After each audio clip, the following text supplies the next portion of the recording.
us so that at least we have got a more transparent system. The Securities and Exchange Commission of Zimbabwe has often been confused with totally different lines of business outside the financial services sector. Today's event ushers in the regulator's prime identity, meant to do away with prior mistaken identity. Going forward, the launch should unveil the Commission's position as a stamp of authority in capital markets. Capital markets have become a significant component of the financial services sector as long-term resource mobilization platforms for the corporate world. Our problem, ladies and gentlemen, in the country is that we do not have instruments to provide for long-term financing of capital formation.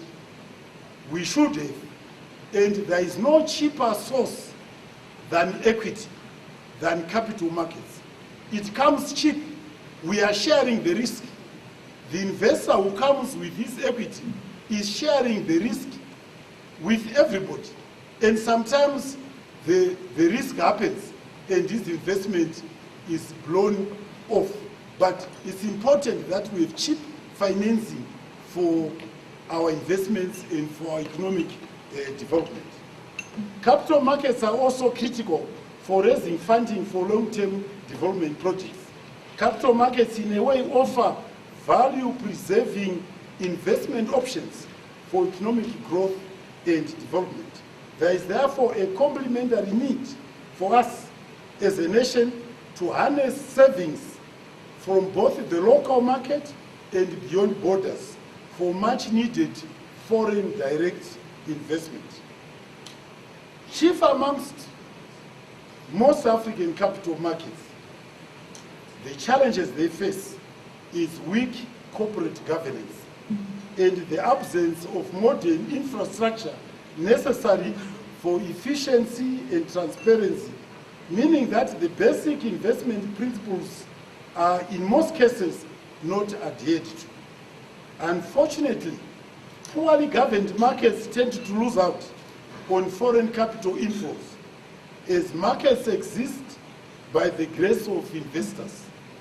If no investors come, you have no market.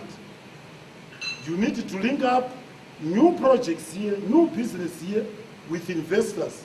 And when you link up those two, they are now a market. Which is what, in fact, I was telling Parliament this afternoon, that critical to our economic takeoff is investor confidence. We must play to the rules, we must build a track record. If we don't, no investor will come in an environment where there are no rules. I want to emphasize that. No investor will come into an environment where and which is not governed by any rules. Which reminds me about rules. Politics is another thing. Politics is another thing. There was a time when I was very depressed about politics. And I bumped into Dr. Ujete. He was then chief secretary. And he asked me why I looked so lugubrious, so miserable. And I said, this and that. He said, Minister, welcome to the club. You must know one rule in politics. And I tried to listen intently to hear what that rule is. So it says, there is only one rule. And that rule says, there are no rules.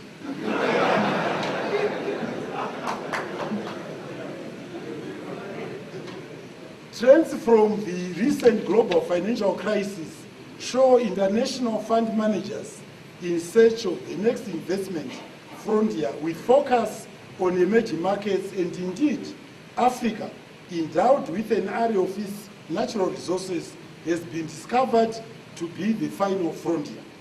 Meanwhile, Zimbabwe has gone through a difficult patch due to the imposition of sanctions meant to reverse the land reform program that we embarked upon in 2000 to regain control over our natural resources. Now, the cost we had to pay is basically what we went through in the past 13 years. There is no major transformative change that you can achieve without sweat, without a cost. And the cost basically was the sanctions, were the destabilization, and of course the economic downturn that we've all experienced. But I want to assure you, we have suffered that cost. The future is all now in our hands. And Zimbabwe stands in the best chances of attracting investments. We have now all that it takes. We have our resources under our control. Other countries can't speak the same way. We have a very rich human resources base, a talented, skilled human base. All of you here are a very skillful human base, human capital. We now have that. What we don't have is capital, which is why this event. What we don't have is technology. But technology can either be imported, you can buy it, or you can have it through foreign direct investment. So those are the challenges that I think lie ahead of us. This is, as you know, given these challenges, the sanctions and so on, has plunged us into the current liquidity challenge. Consequently, capital markets have also been equally bedeviled by limited corporate activity, minimal subscription levels towards recent rights issues, as well as low trading volumes on the Zimbabwe Stock Exchange. Indeed, revamping foreign portfolio investment and foreign direct investment can indeed contribute significantly towards the resuscitation of our ailing economy. Thus, our market as a whole must walk the good corporate governance talk in order to build that competitive edge strong enough to attract international capital flows. But the underlying bottom line is confidence. Let's work towards confidence building measures. Let's work towards improving our own image, our own outlook, the way we feel even as Zimbabweans. I was also telling Parliament this afternoon, and it can only happen in Zimbabwe. A foreigner can come to our country and praise Zimbabwe sky high. The people are warm, which is true. They are very peaceful, which is also true. They are very nice people. But you find somewhere, some Zimbabweans somewhere, who will say, no, it's not true. And they will shout on top of their voice, it's not true. We are very violent. No, now if you convey that image to outsiders, what do you think outsiders can think of you? So these are issues. They sound small, but they are very important. We need to work very hard to improve our image, our reputation globally. When I meet other people from other countries, they could be from Somalia, they never badmouth their country. Certainly, I don't know when they go back to Somalia, but certainly not outside. Even when they are at their worst moments, they never badmouth their country. And the same basically of other nationalities, be Zambians, Nigerians, you never hear a Nigerian basically bad-mouthing the situation in Nigeria. That is how we should look at ourselves and see how we can correct that. We need to correct the perception of ourselves by ourselves. Unfortunately, the ethical landscape now demands total re-evaluation of business practices to address financial, people or social, and even environmental issues around us. Let us, as a market, work on strengthening and modernizing our infrastructure and institutional capacity for transparency, efficiency, and investor confidence purposes.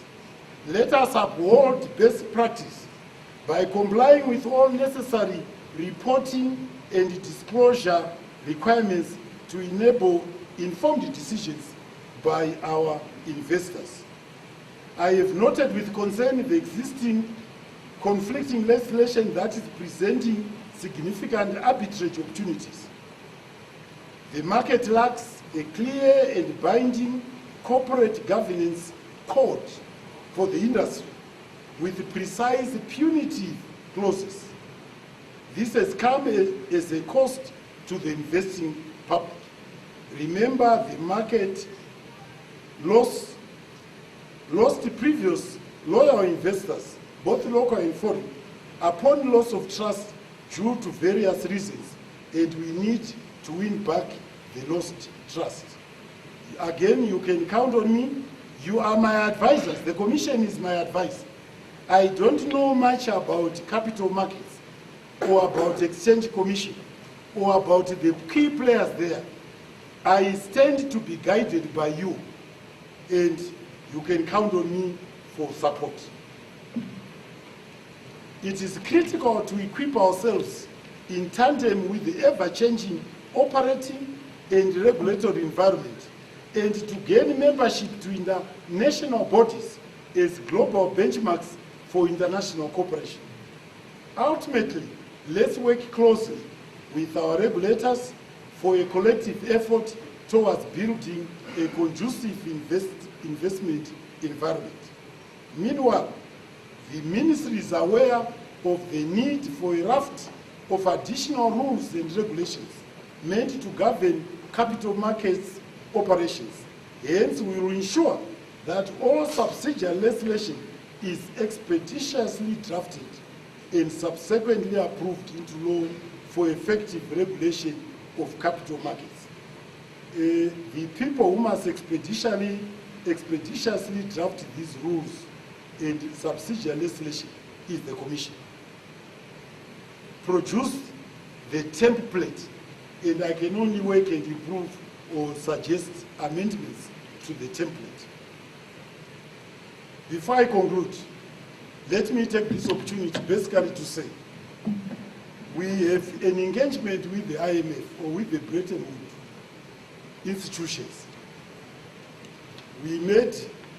We attended the annual meetings, is it last month, in Washington?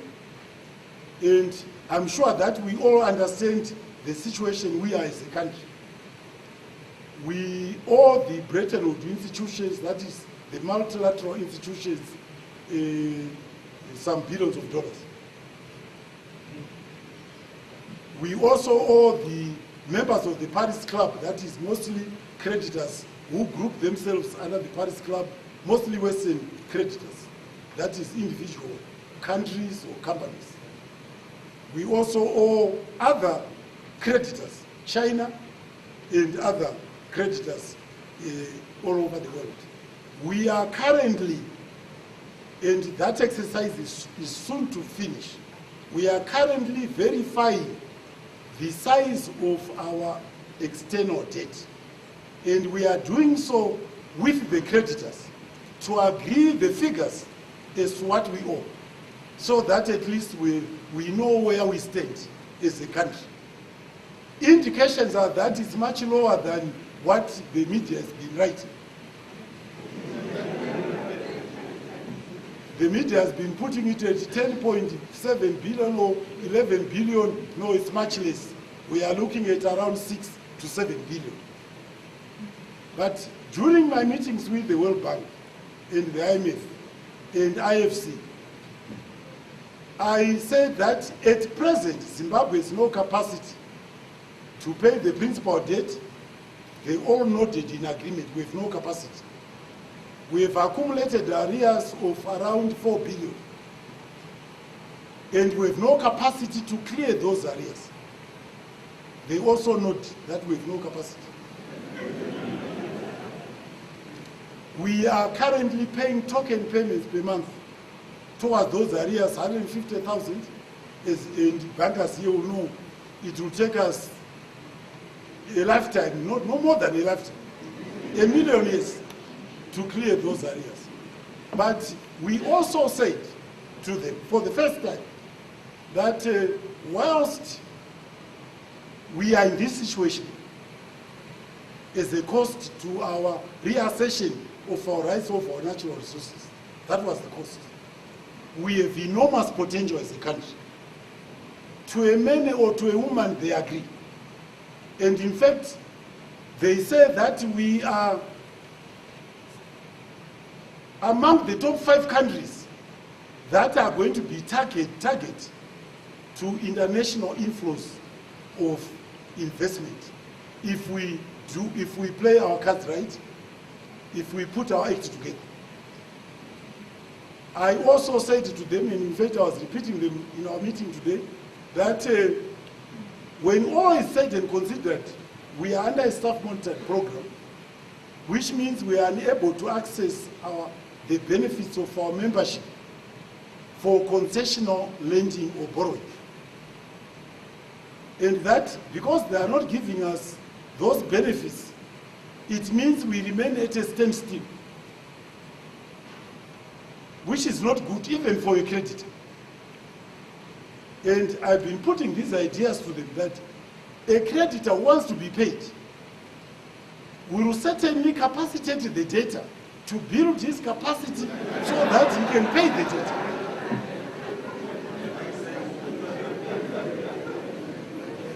We need to be capacitated so that we need new money. And that's basically what this capital market we are talking about, this commission, the work of the commission, our expectation is that it will attract capital flows into our country in order to build the capacity for Zimbabwe to pay its debts, to clear the arrears, to broaden its tax base, its revenue base. That's what we need. And they are not in disagreement with that position. They say they are bound by the rules. They are not as flexible, and I'm asking them to be as flexible, to look at our situation as a unique situation. What we have gone through is not a question of bad governance or mismanagement. It was the cost we have to pay for the transformation that we needed, assertion of our rights over our resources. Now that we have all the factors except capital, and so we have to speak now the language that will attract that capital. And all of us have that responsibility, basically to speak the language, to behave in the manner that will make Zimbabwe an attractive destination for capital inflows. And I leave with you that responsibility, that obligation. In conclusion, this is the opportune time to interface for you and for me also, to interface as market players, regulators, policymakers, and as a nation at large, and package ourselves in a manner most attractive for such international capital flows. Just think yourselves as ladies. Please perfume yourself. Wear perfume. Wear perfume. Put on a nice dress. Don't speak much about your ugly aspects. Project the beauty in you, the beauty only. There will be investments here.